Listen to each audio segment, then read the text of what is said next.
And sometimes that's when I also love Speakable, because they can actually see what they're saying, because they think they're saying one thing and then it comes out something else. And it's like, wait, oh, this doesn't exist, or that's not how you're supposed to say it.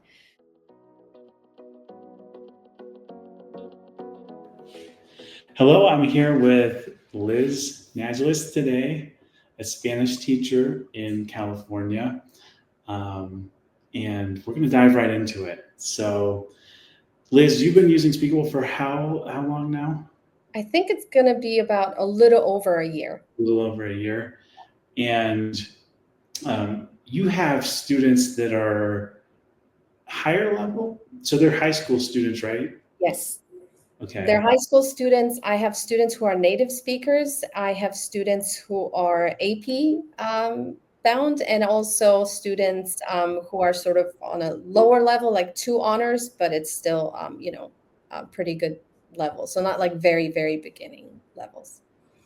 Okay. Okay, cool. Um, so let's kind of back up. How did you get into teaching? And how did you become a Spanish teacher? So I've always liked languages. I grew up in Europe, and I kind of had to learn 3 languages. It was a must.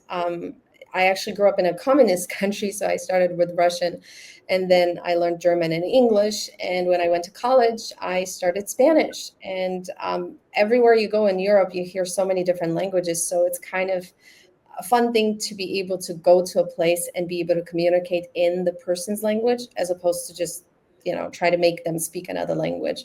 So that's kind of how I got into languages, I guess. And I've always loved traveling, and wherever I go, I try to make sure that I say at least a few things in the language that, from a country that I'm traveling to. And so I have a lot of teachers in my family. My mom's a teacher. My grandparents were teachers, my aunt, my cousin. So it's kind of something that has always been around me. I never thought I was going to become a teacher when I came to America, but I got hired, and then I was really enjoying my time doing it. And here I am. Cool. And wait, so what's your native language then? It's Polish. It's Polish. Yeah. So you live in the US, you're using English most of the time, and then you're teaching Spanish. So you're not, like, most days you're not using your native language. No, I use it once a week when I talk to my mom, or as often as I talk to her, and that's it. So That's pretty wild. it's Is that great. hard? Is it like, because people always wonder, like, once you've learned other languages, what language do you think in? Or if you spend a lot of time in one language, does it become as comfortable as your native language? Like, how is that for you? For I you? think it also depends on which part of your life you spent where. So there's certain things that are very dear to my heart in Polish, because they remind me of my childhood, because that's my family, that's who I am and who I identify as. But then my professional life, I've lived in America for all that. So there are certain things that I don't even know exactly maybe how to say in Polish, because I never even learned those words, because I didn't, grow up with them. Or some technological terms that, I don't know maybe how to explain to my mom, for example, because, well, when I was growing up, there wasn't that technology there at all. But I think it kind of depends. I have like a variety of, a mixture of different thoughts in different languages. And it's not just those 3. So whatever kind of comes to mind, situation, people I'm talking to. Yeah. And I mix it up sometimes. So Wow, that's interesting. Um, so, in teaching a new language, like, what do you think is the most challenging thing for you? Is there anything that stands out as, like, we get a new group of students in, and I know this is certain thing is going to be the thing that they struggle with, or So I something? would say that if they're not heritage speakers, then it's definitely speaking, because those are different kinds of students.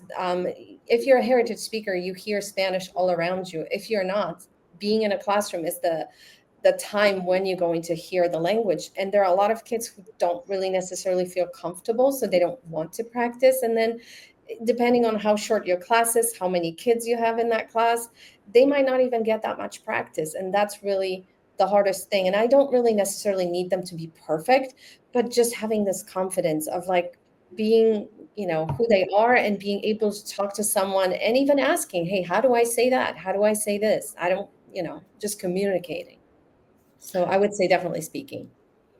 Yeah, that like initial anxiety that exists that kind of prevents you from wanting to start trying to speak. How Yeah. did, how did you come across Speakable? Were you looking to solve like a specific No, problem I went or to a conference and you guys were oh, there. oh So that's right. So it was in Chicago last year at a conference, and I was just going from booth to booth trying to figure out, okay, what are some new things? Because I always try to find something else because I hate the mundane, we're just going to do the same thing, the monotony of things. I think language allows you to so many different platforms and, hear music, do some oral practice with Speakable, or, write something, learn about culture. There's just so many things. So I went to a conference and I found you guys. That's right at the actual conference in Chicago. Mhm. Um, and so you like in your classroom, are you doing a lot like we have a certain amount of time that we're practicing, a certain amount of time that maybe we're having lecture and we're going over new concepts? Like, do you have a way that you think about how much time students are practicing or engaging with the language, or does it just kind of vary like lesson by lesson? So I think it depends on the level more than maybe lesson by lesson. But another thing that I always try to do, I see how it flows in a classroom. So I might have a lesson plan, but if I see, what, they're not getting something, let's spend more time and let's redo this as I go. So I always try to make sure that I'm paying attention to what's going on right now and kind of adjusting things and also learning what it is that they want to do and like. Also, if an activity is really, in a way, tedious, they have to practice something, and I'm like, okay, they look very tired, let's change it up, let's play a game, let's do, let's listen to a song, let's do something else, so that you wake up and that you ready to absorb more knowledge, as opposed to just like, okay, here's a worksheet, right? Yeah, yeah. So But I you do do you things. you'll literally adjust like maybe the length of a unit or a lesson based on okay, we're picking this up quickly, we can move faster, or Mhm. this is something we're struggling with. Let's spend a little more time on Yeah. it. So that's as far as grammar, vocabulary, mostly. And I always try to have a lot of culture, because to me, if you fall in love with the culture, then you're going to want to learn the language and you're going to have motivation that, you don't need anything else from me, because you're going to have it in you just to want to learn and want to know more about the culture and the Mhm. country and the language. And your heritage speakers, are they everyone's in the class together, or is there a specific class that's for heritage speakers, or does everyone take So like when different? they're freshmen, they're all in the class together. So I do have kids at different levels, and from different countries. So this year, for example, I have a Cuban student, I have Colombian student. Majority are Mexican students. However, there is a variety of nationalities represented, and they're at different levels. Some of them write really well. Others say words and write words that don't exist, except they think they do. That those words exist. So it's kind of fixing different things. And sometimes that's when I also love Speakable, because they can actually see what they're saying, because they think they're saying one thing and then it comes out something else. And it's like, wait, oh, this doesn't exist, or that's not how you're supposed to say it. So there's just different sort of challenges and, amazing times that I have with different groups, right? So depends on students.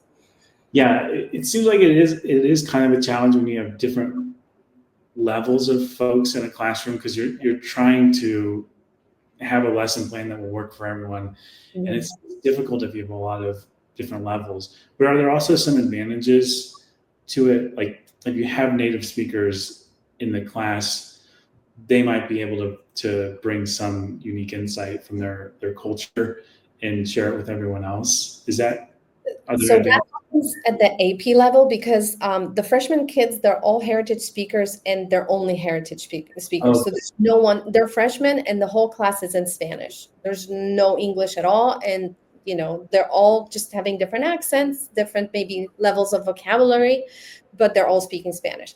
Now, when they go to AP, this is actually a fun part when I try to partner my native speaker with a non-native speaker, because I feel like it's mutually beneficial. One kid will know more, about culture and accents and maybe, speaking better. But then on the other hand, the kid who's not native speaker might be better at grammar and understand certain principles of the language better than the native kid. So that's a very cool way to sort of partner them if people have the chance to do that, which I'm lucky Yeah. enough to have.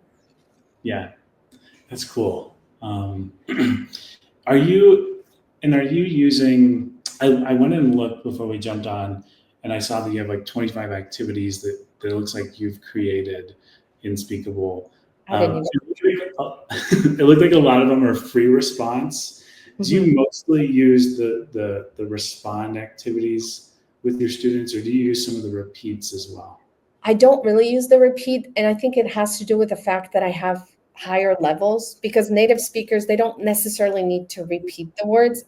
AP students, by the time they're AP, they don't, again, need to repeat that much. And two honors, they might, but they're actually pretty good. And I really want them just to speak and to have a platform where they can be heard, and, and sort of practice a little more. So Mhm. then I only do pretty much the response cards. And when you create activities, will you keep some of them pretty short? It's like, hey, today we're going to do one question on Speakable. They'll get feedback on it. Or do you make longer activities that might take 30 or 40 minutes to go through? So I don't really have long activities, but there is a variety. So sometimes there will be just two questions. For example, recently we talked about love because of, Valentine's Day. And then I had my heritage speakers answer two questions, very, very simple questions about being in love and maybe the ideal partner. So they were talking about their Dulcineas and their Don Quixote and their Príncipe Azul, so Prince Charming. And it was very short. But then sometimes it's a longer activity, especially with like AP students, that I might have them do a presentation or do a conversation and things like that. But not 30 minutes. That's no. Yeah, it's just one component of class. Like, hey, we're going to do something interactive on Speakable for 5-10 minutes, and that'll be one component of what we're doing in the classroom Yeah, today. absolutely. And I do assign it a lot for home because what I really find useful more than anything I've found before ever is that part of an AP test is a simulated conversation. And so I'm able to actually use Speakable as practice. So kids go home and, if they're, let's say, heritage speakers and they don't need that practice, they don't need to do this. But a lot of the non-native speakers, they need more. So they're asking for it. So I create conversations, use the rubric from AP and the audio from AP, and there you go. And they just have the same practice they would in class. Okay, so you'll set it up like we'll have the recording of like the AP exam would have, I believe it's structured like recording 20-second response, recording Exactly. response Yeah. for this conversations. Mhm. You'll set it up, and then you'll use the AP or the College Board rubric for Exactly. that to give them immediate Mhm. feedback as they move through it. Yeah. And has it been like, do you think it's helping? Do you see students that are more confident? Absolutely.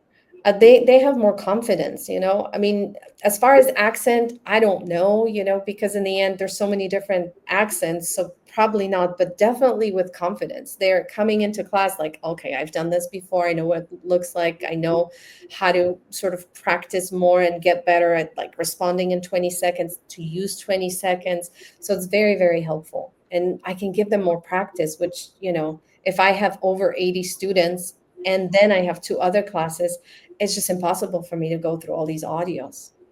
So So it's, and do you go through them? Like if you assign something that's, a simulated conversation, will you go back through and review each one of them? Or are you kind of saying to the students like, you know, go through, I want you to complete this, look at the feedback, try to improve it. And so you're it just whether or not you completed it. It depends. So if it's, let's say, optional practice, when I'm giving you just extra stuff, if you want to get ready for something we're going to have in class, I don't go through it. But if it's an assignment that I'm actually grading, I always go through it. And some of the beginning conversations, I go through it, even if it's not for a grade, just to kind of set them up and know what to look for and kind of how to read the feedback.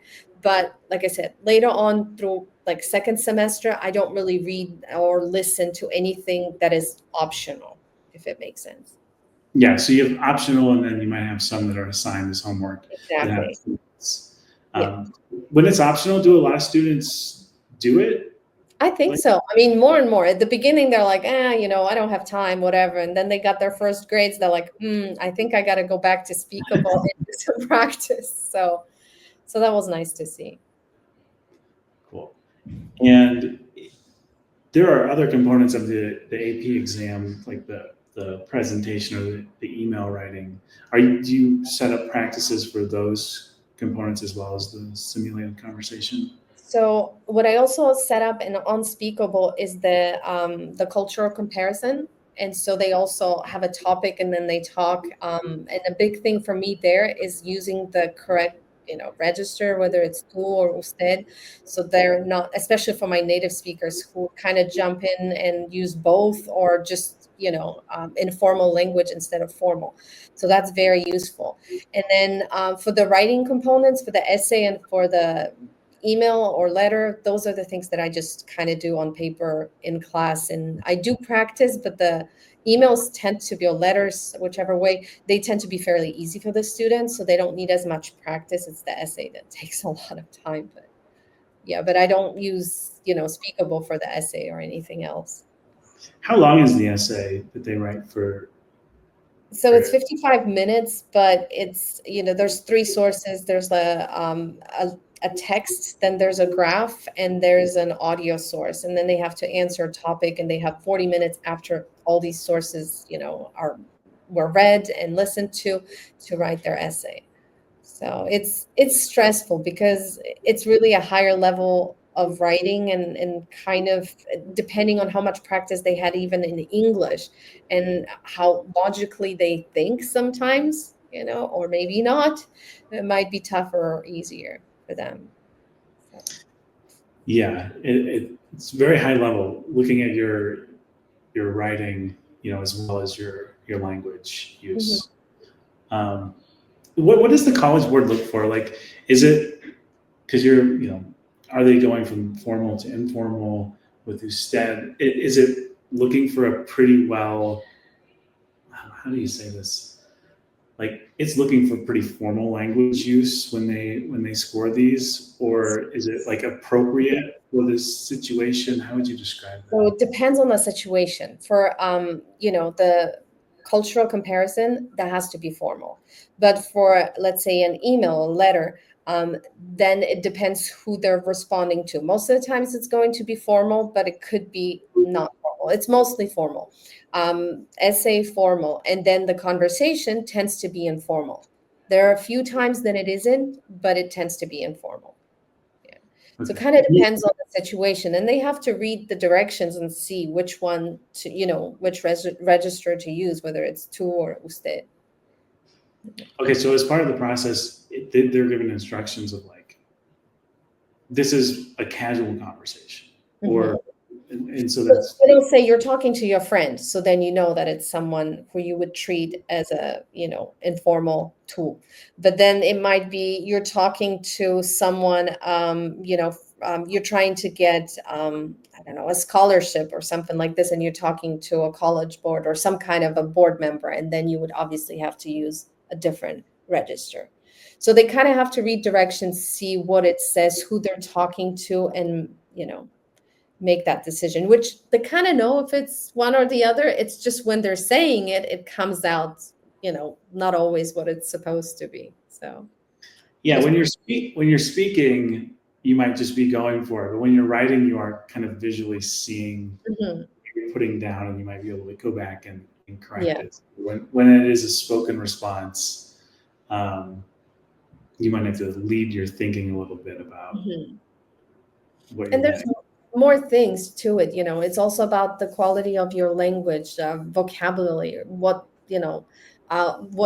vocabulary are you using? What's the lexicon that you have? Or, what's the level of grammar? Are you just using present tense, or are you using a variety of tenses? Then, what kind, are you actually following the format?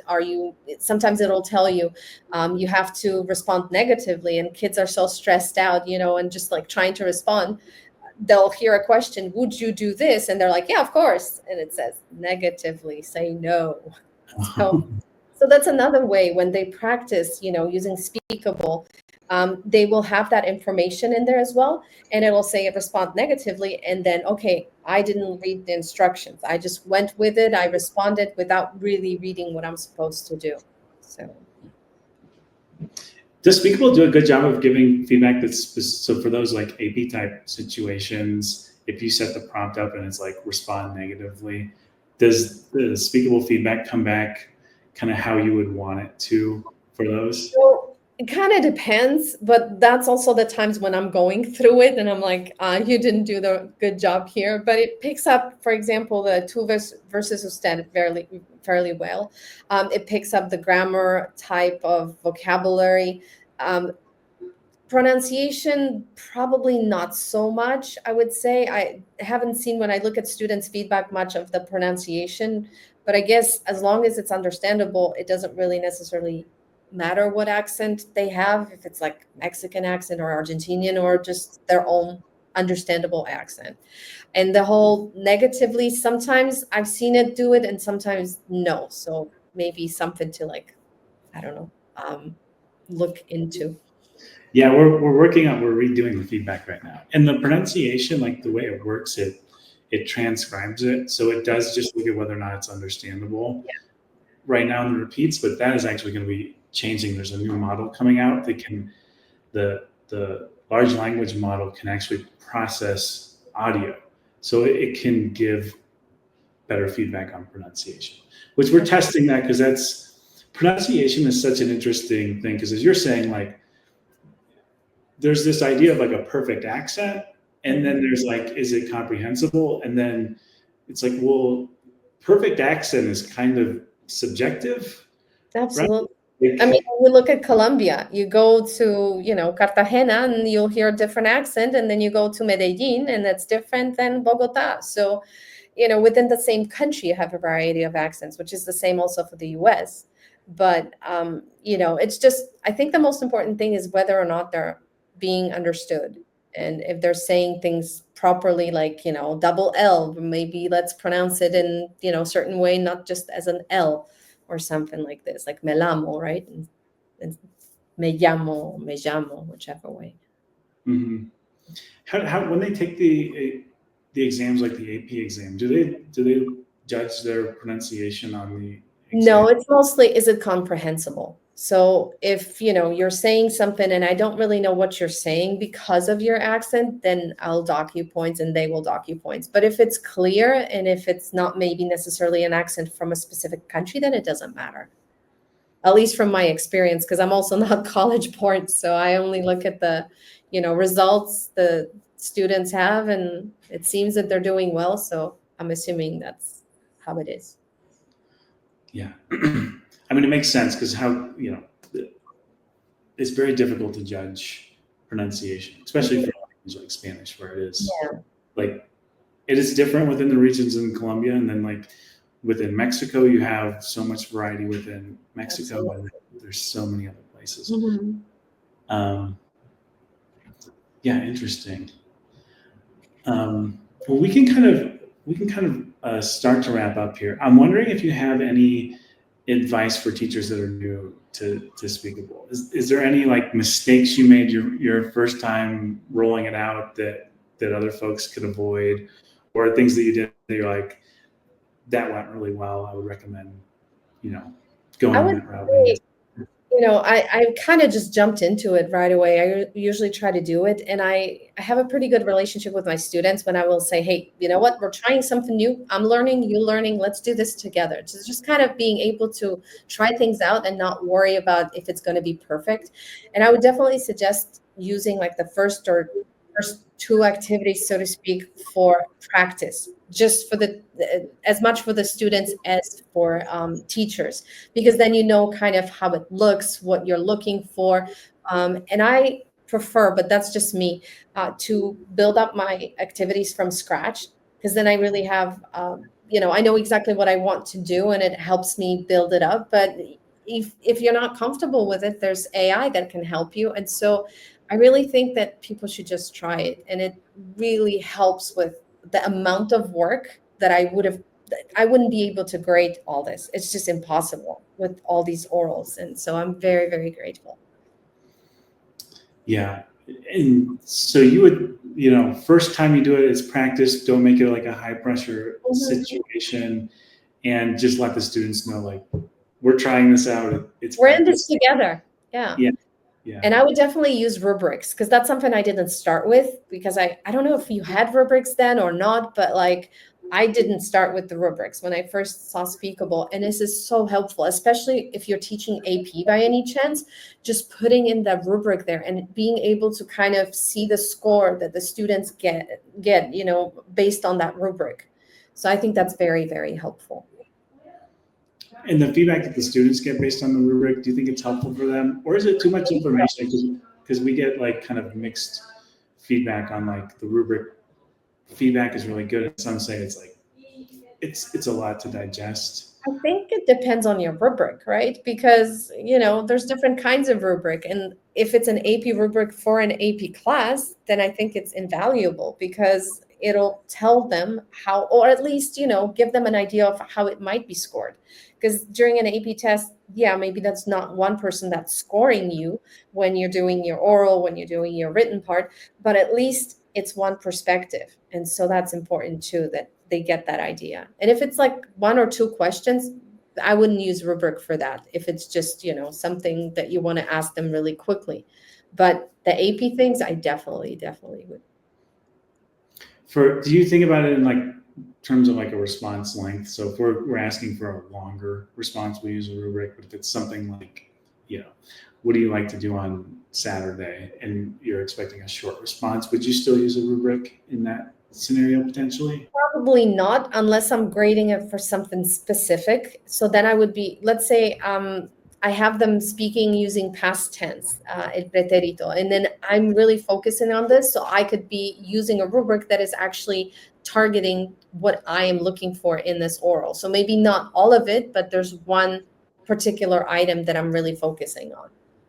But also, if it's just a few questions, maybe, how are you doing today? Talk to me about your day, right? Sometimes when we have a lot of students, we don't get the chance to actually talk to them. So you could even use it, if you're a new teacher to Speakable, you could use it as a starter. Hey, record a couple of things. How was your weekend? In Spanish, right? Obviously. Or what'd you do? Or what was a highlight of your weekend? And then you get everybody's answer, and you kind of connecting with the students without necessarily taking out of your class time, when if you wanted to speak to every single kid and you have 29 kids in class, it would be a little difficult to do. Yeah. There's just that problem of scale. And you always want opportunities where you can have language learners just speaking in their own voice, coming up with responses. So. Yeah. Okay. Any other pieces of advice that you would share? I would just say do it. That's the biggest piece of advice, because it's useful for any kind of learner. Like even the fact that I have heritage speakers who are using it, and they suddenly find out that certain words don't exist, or maybe they're not exactly understandable in certain aspects of what they're saying. So that's important. Or just telling them, hey, you need to speak for a minute.